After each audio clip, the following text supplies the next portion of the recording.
Hello everyone, today we are focusing on the 2026 Alternative English question paper. Specifically, I will be covering Group B, Poetry, which consists of questions 7 to 11 and carries a total weightage of 30 marks. So let's get started. We are now opening the Poetry section, question number 7. There are 8 one-mark questions lined up for you. Choose your best 5, answer them beautifully in full sentences and grab those 5 easy marks. First question, A. For how many hours did it rain? Answer, the rain poured relentlessly for a total of 10 hours. B. How did the face of the statue lay in Ozymandias of Egypt?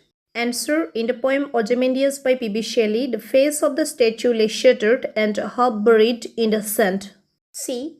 We passed the school where dash strove at recess in the ring, fill in the blank. Answer, children. D. Who came like swarm of flies? Answer, in the poem Night of the Scorpion by Nizam Ezekiel, the peasants came like swarms of flies. E. What does the poet mean by chariot wheels? Answer, by chariot wheels, the poet refers to the wheels of human progress and civilization which have now been clogged and halted by the bloodshed in brutal wars. F. Name the bird mentioned in the Lake Isle of Innisfree. Answer, the bird mentioned in the poem is the linnet whose flying wings fill the evening sky with vibrant life and music. G. Alexander Selkirk enjoys being the monarch of the island.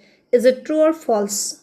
Answer, while Alexander Selkirk famously proclaims, I am monarch of all I survey, he does not enjoy his absolute rule over the empty island.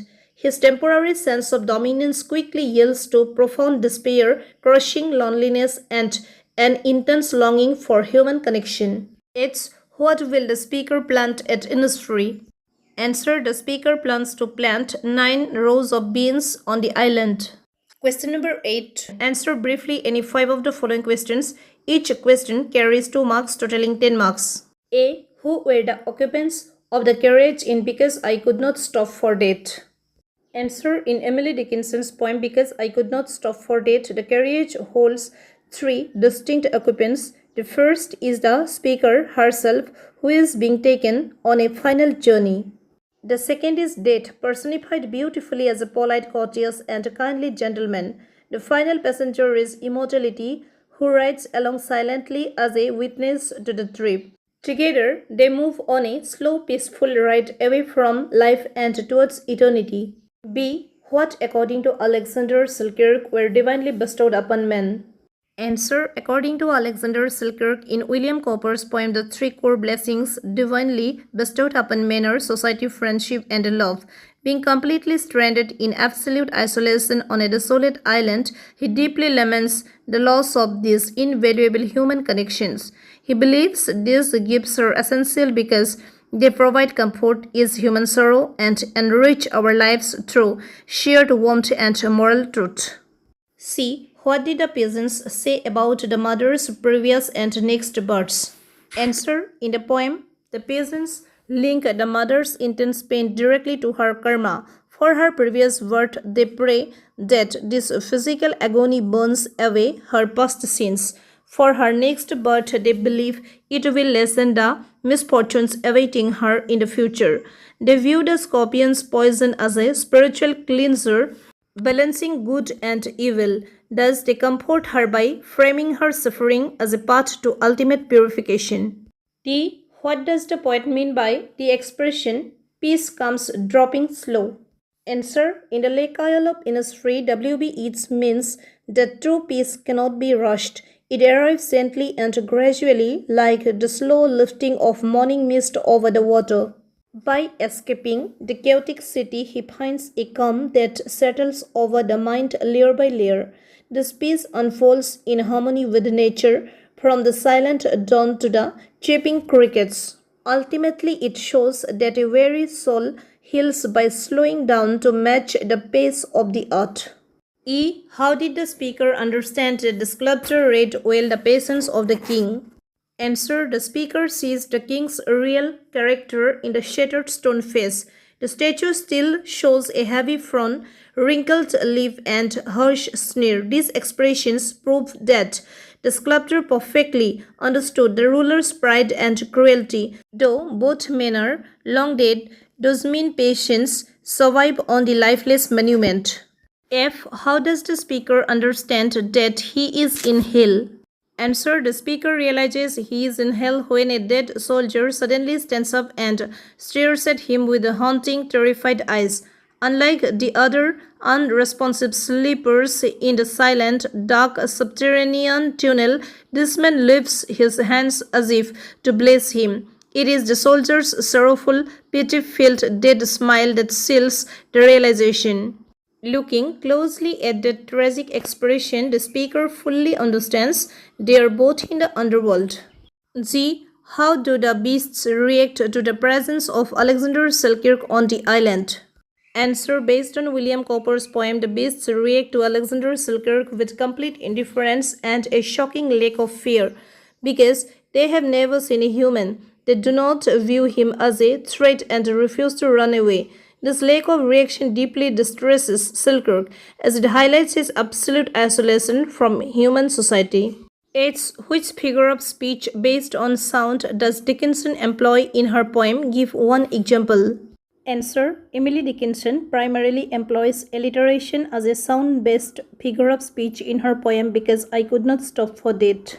A clear example of this is found in the line We passed a school where children strove, where the pleasant repetition of the saw sound emphasizes the rhythm. Another excellent example is Gauging Grain, which uses the repetition of the initial consonant go sound to create a smooth melodic flow that enhances the poem's gentle meditative tone. Alright, dear students, now we are moving on to question number 9. In this section, you need to answer any 2 questions. Each question carries 3 marks, making it a total of 6 marks. First question, that is A. In her poem, Dickinson has used capital letters to begin a number of words which are otherwise written with small letters. Write an explanation for this use. Answer. In her poem Because I Could Not Stop for That, Emily Dickinson uses capitalization for words that are normally written in lowercase to give them special emphasis and to personify abstract concepts. By capitalizing words like date, immortality, school, and civility, she elevates their importance, making them stand out as major universal themes. This unique style also forces the reader to pause and reflect deeply on the weight of those specific words. B. Discuss the significance of the Lake Isle of Innisfree in the speaker's life. Answer. For the speaker W.B. Yeats, the Lake Isle of Innisfree represents a peaceful spiritual sanctuary and an escape from the dull, chaotic city life of London. It holds immense emotional significance because it is a place of absolute tranquility, natural beauty, and simplicity. Even when standing on the noisy pavements of the city, the deep longing for Innisfree's peace remains active in his heart's deep core, giving him mental comfort. C. Write in short about the emotional state of Selkirk. Answer. In William Cowper's poem, Alexander Selkirk's emotional state is characterized by profound loneliness, grief, and despair. Although he is the absolute ruler of the island, his isolation makes his power feel worthless. He deeply misses human society, friendship, and conversation. He feels abandoned by humanity and struggles with a heavy heart, finding the absolute silence of the island deeply depressing. D. Discuss Shelley's use of irony and satire in his prescribed poem. Answer. In Ozymandias, P.B. Shelley uses brilliant situational irony to satirize the pride and arrogance of powerful tyrants. The satire targets the illusion that human power and empires are permanent. The ultimate irony lies in the contrast between King Ozymandias' proud words on the pedestal, "Look on my works, ye mighty," and "despair," and the actual reality where nothing remains except a shattered, decaying statue buried in endless lonely desert sands.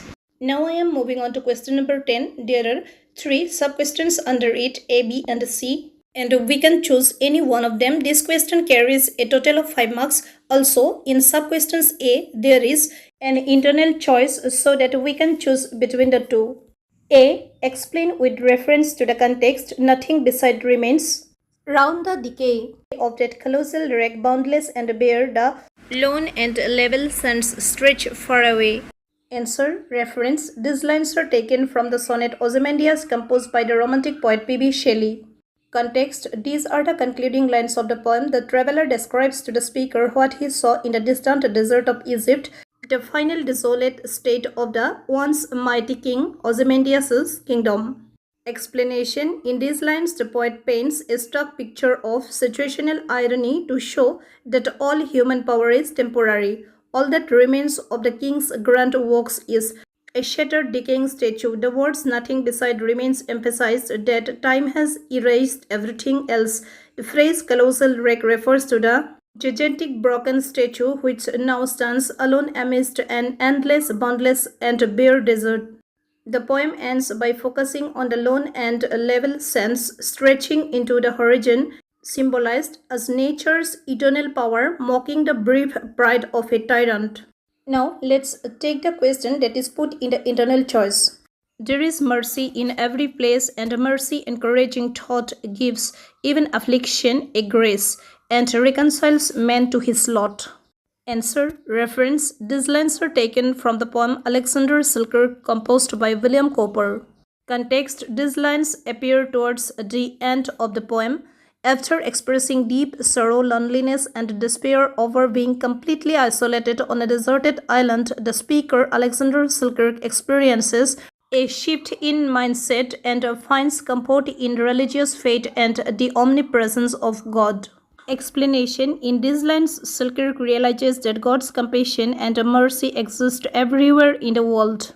Even on a remote, lonely island, this realization brings him tremendous comfort and a peace of mind. He explains that knowing God's mercy is close by is an encouraging thought that gives him the inner strength to bear his heavy suffering.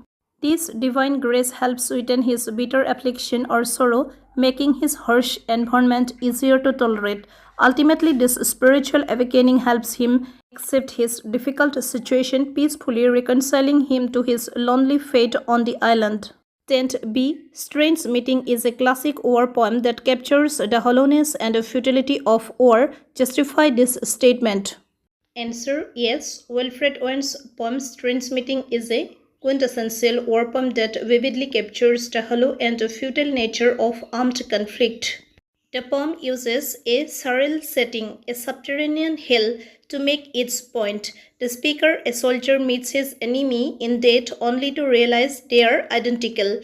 The defining line that captures this is when the second soldier says, "I am the enemy you killed, my friend." This phrase alone shatters the idea of a patriotic enemy showing instead that war forces brothers to murder each other. Both soldiers are now stripped of their youth, dreams, and futures.